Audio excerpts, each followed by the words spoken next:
It feels so good to be back. George, cue the music. Get a little bit of this. Yeah, man, how you doing? Can't see me. You good? I know you like that. I'm back. Alright, now that that's over with, welcome to Immigration 101. I'm JP Dominguez.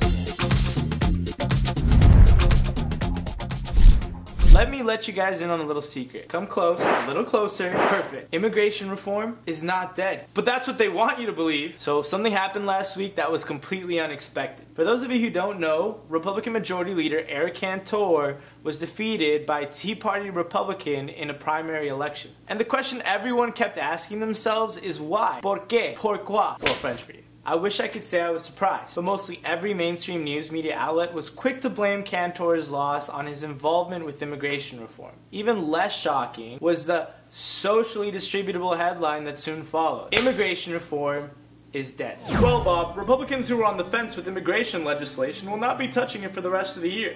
Immigration reform is dead. That's a lie. That's a mentira. Did they do their homework? Did they actually take a look at Cantor's campaign and what he ran on? Cantor spent millions of dollars in his campaign to make it look like he was the guy standing between immigration reform and it being passed. There's Cantor. Can you see him? Hello. The mainstream media should have taken a hard look at other primary elections of other candidates who also supported immigration reform, such as Republican Senator Lindsey Graham, a member of the Gang of Eight that crafted the Senate's immigration reform bill that did end up passing in the Senate.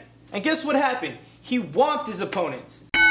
Senator Graham also came under fire from his opponents, and his opponents tried to paint a picture that he was an amnesty-promoting miscreant. They even started calling the Senate's immigration reform bill Grahamnesty. Seriously, people are still coupling the word amnesty with immigration reform in hopes of scaring the public. If you guys haven't yet, make sure to check out this video where I go over the Senate immigration reform bill that did pass and make a case for why immigration reform is definitely not amnesty. And check this, Republican Renee Elmers, Who that?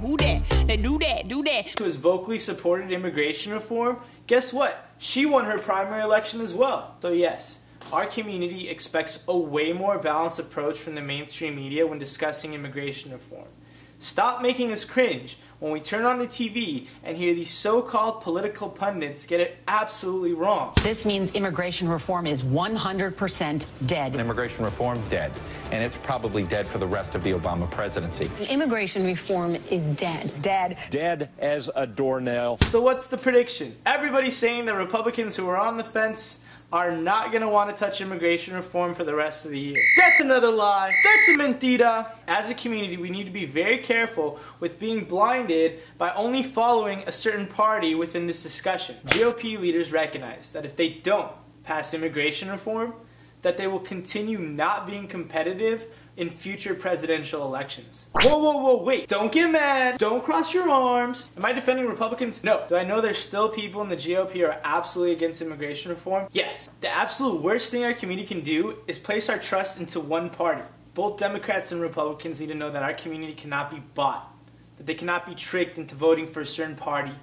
They need to know that we will have the determination to see this through, and that we will hold them accountable. We can do this. Thank you guys for hearing me sound off. Don't let anybody tell you that immigration reform is dead, because it's not. Make sure to let me know how you guys feel in the comment section below. Let me know what you guys want me to talk about next time. And don't forget to subscribe to this YouTube channel. I'll see you guys next time on Immigration 101.